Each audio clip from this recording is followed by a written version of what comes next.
Assalamualaikum warahmatullahi wabarakatuh. Di pertemuan setelah UTS ini kita akan melanjutkan kajian kita teori ekonomi makro. Ini saya sengaja mengcapture bahan-bahan bacaannya tadi, tapi tidak dalam bentuk PDF ya. Harapannya agar bahan bacaannya ini bisa utuh dan mahasiswa juga bisa belajar membiasakan diri membaca literaturnya sesuai dengan sumbernya. Keseimbangan AD dan AS. AD itu aggregate demand dan aggregate supply, atau agregat permintaan agregat dan penawaran agregat. Di sini adalah kondisi di mana permintaan dengan penawaran itu seimbang ya, penerimaan penawaran dan penerimaan permintaan itu seimbang. Nah, ini di dalam materi ini kita harus memahami dulu apa itu agregat demand dan apa itu agregat supply ya. Agregat demand itu kan permintaan barang dan jasa yang terjadi di dalam sebuah negara. Begitu juga dengan penawaran ya. Kalau penawaran berarti penawaran barang dan jasa yang terjadi di dalam sebuah negara. Kalau permintaan barang atau jasa berarti ini dalam artian adalah arahnya dari konsumen, dalam hal ini dari masyarakat Indonesia. Kalau penawaran agregat berarti penawaran itu munculnya dari produsen ya, dari produsen menawarkan produk, menawarkan jasa ke masyarakat Indonesia. Kalau kita ambil contoh yang paling sederhana, kalau dalam industri otomotif seperti Jepang memproduksi motor, memproduksi mobil, kemudian ditawarkan itu kalau dalam produk-produk baru dalam bentuk iklan ya, barulah di situ muncul permintaan. Jadi kalau di Indonesia ini cenderung permintaan itu baru muncul setelah ada penawaran. Permintaan itu baru muncul setelah ada penawaran. Itu yang terjadi di kehidupan modern saat ini. Jadi kalau permintaannya itu kan misalkan permintaan tentang teknologi, tapi secara spesifiknya belum ketahuan teknologi apa yang diinginkan.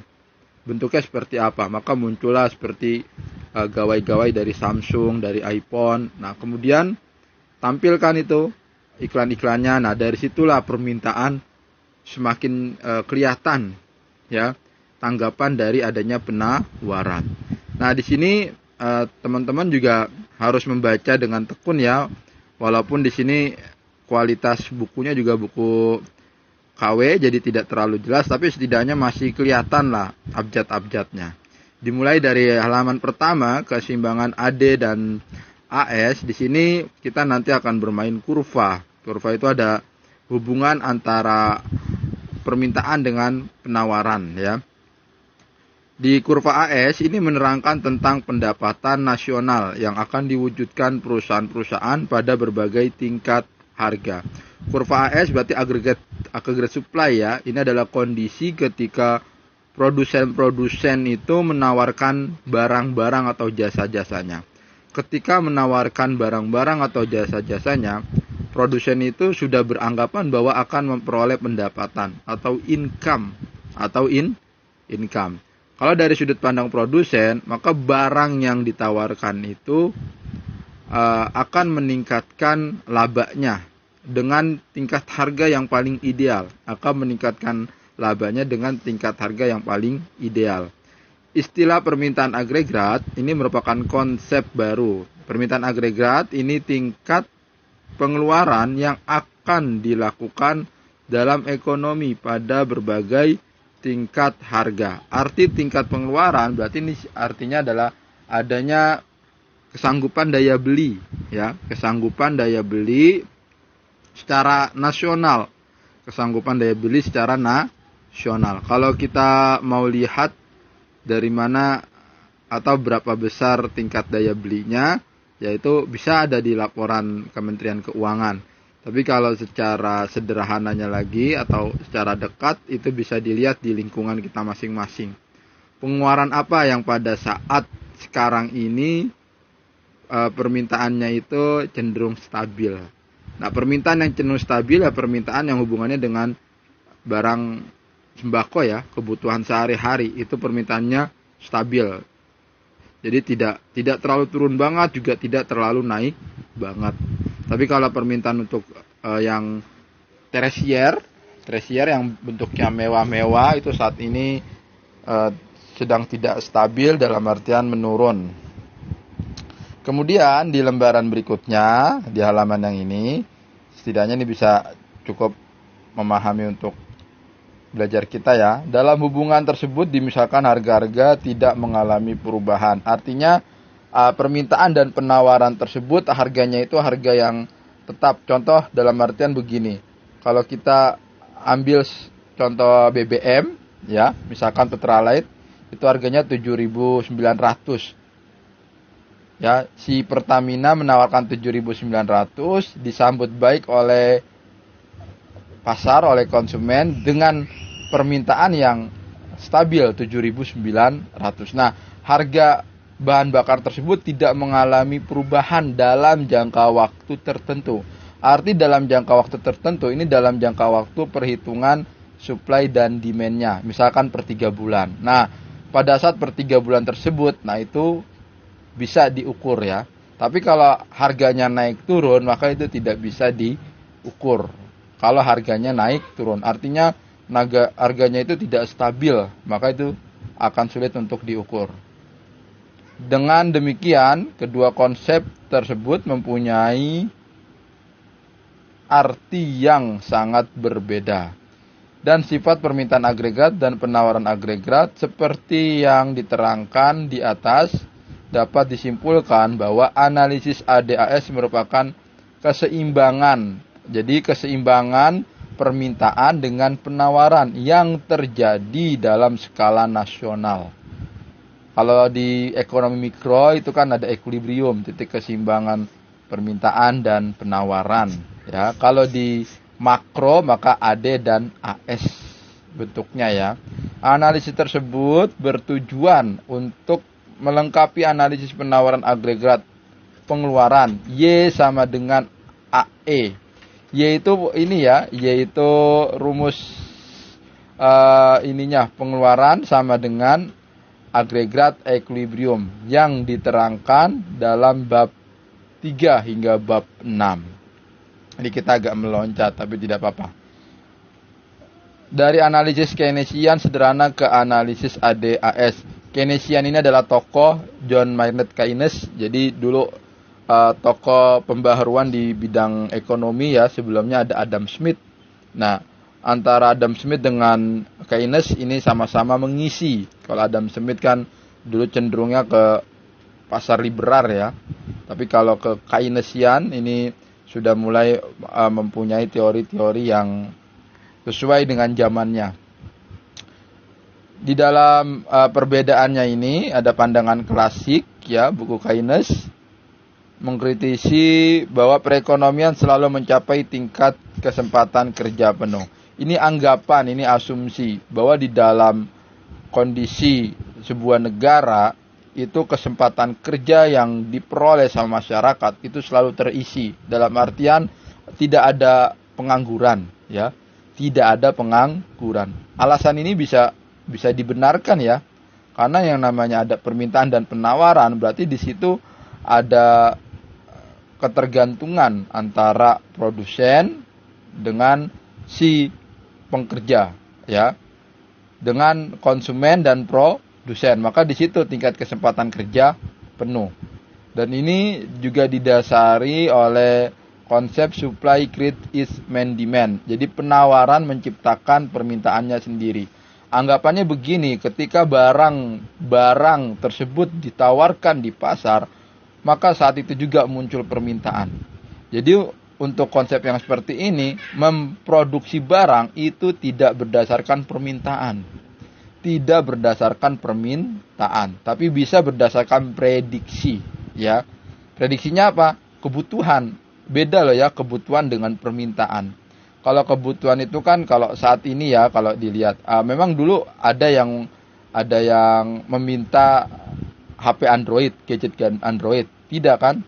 Tapi si Samsung atau produsen HP itu bisa melakukan forecast atau prediksi atau ramalan bahwa yang diperlukan masyarakat modern saat ini adalah gawe yang bisa pekerjaannya itu tuntas di dalam satu genggaman doang. Maka diciptakanlah gawai. Nah, pada saat diciptakan gawai itu ada penawaran. Nah, pada saat ada penawaran, nah disitulah di launching, kemudian muncul permintaan-permintaan. Sampai sekarang, jadi adanya gawai yang baru itu tidak berdasarkan permintaan, tapi ramalan kebutuhan. Ramalan kebutuhan.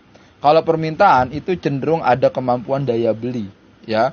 Kalau permintaan cenderung ada kemampuan daya beli. Tapi kalau kebutuhan tidak. Kalau kebutuhan itu keadaan, ya. Kebutuhan itu keadaan. Bisa melihat keadaan, oh butuhnya ini, butuhnya ini, butuhnya ini. Seperti Zoom tentang kalau kita sekarang pembelajaran online, maka kebutuhannya adalah kebutuhan media-media pembelajaran yang ininya online. Nah, ini rumusnya. Rumus yang digunakannya, Y itu adalah persamaan dari pendapatan nasional diwujudkan dalam perekonomian. K itu kapital, ya, kalau bahasa Inggrisnya itu. L itu labor, tenaga kerja. Q itu kekayaan alam, equity, ya. T itu teknologi kalau bahasa ininya, ya. Apa namanya Inggrisnya. Jadi inilah yang membentuk perolehan pendapatan itu di sebuah negara. Pertama dipengaruhi dengan jumlah barang modal yang tersedia. Yang kedua dipengaruhi jumlah tenaga kerja dan kemampuan tenaga kerja. Yang ketiga dipengaruhi jumlah kekayaan alam. Yang keempat dipengaruhi teknologi. Tapi ini tergantung dari kesiapan negara masing-masing. Kalau kita ambil contoh Jepang itu dulu pada saat Perang Dunia, ya, Perang Dunia. Ini yang terbatas sekali ininya, ya, kekayaan alam bahkan tidak punya, teknologi pun juga tidak punya. Dulu mungkin yang hanya dimiliki oleh Jepang itu jumlah barang modal juga tidak ada, jadi hanya tenaga kerja doang, ya, dan kemampuan tenaga kerja yang tersedia.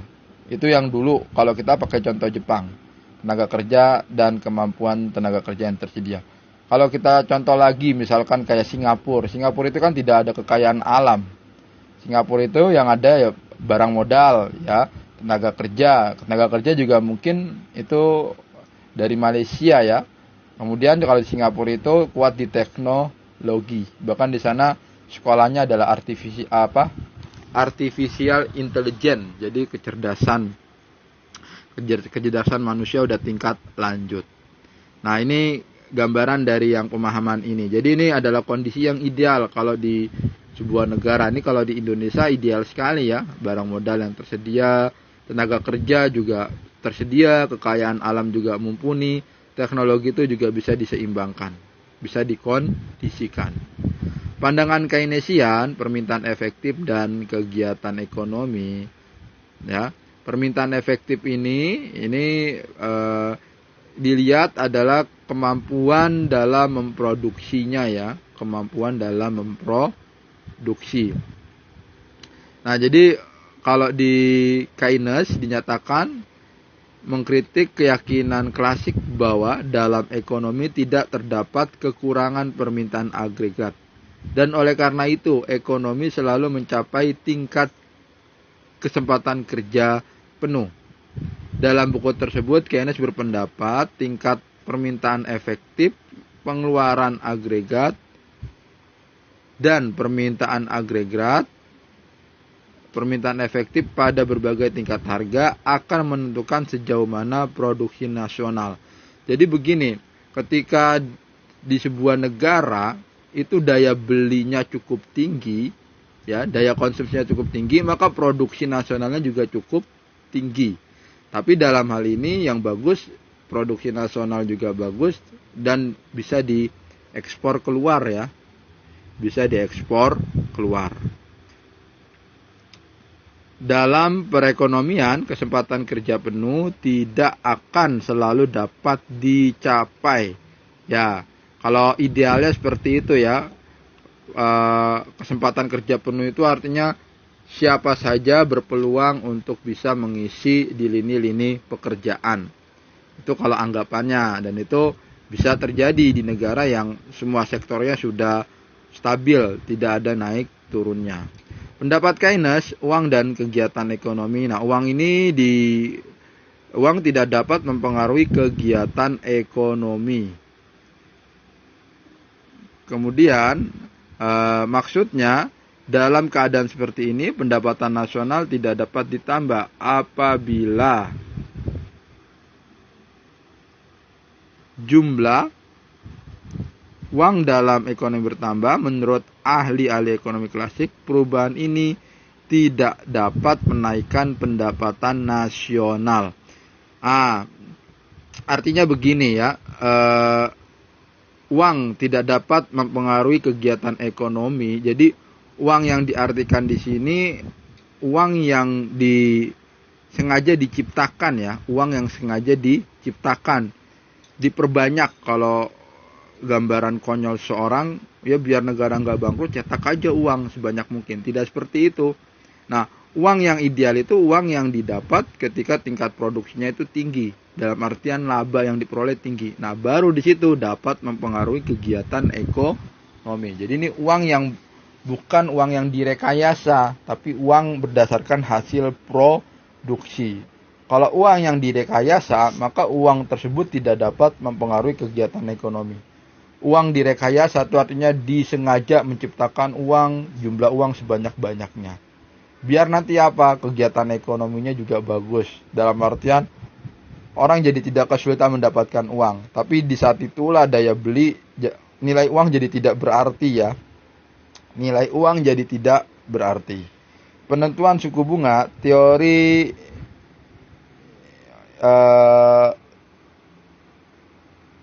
enable fund, dana dapat pinjam, menerangkan pandangan klasik mengenai penentuan suku bunga. Nah, suku bunga ini bisa digunakan sebagai kekuatan untuk menghimpun uang, ya, menghimpun uang dari masyarakat, dan uang yang dihimpun tersebut digunakan untuk investasi. Nah, ini biasanya bank ya yang melakukannya, atau negara mengeluarkan obligasi, surat hutang ke masyarakat. Oke, silakan disimak kembali ulasan saya ini. Kalau ada yang perlu didiskusikan. Nanti saya akan lanjutkan ke sesi berikutnya agar rekaman ini tidak terlalu panjang ya. Oke.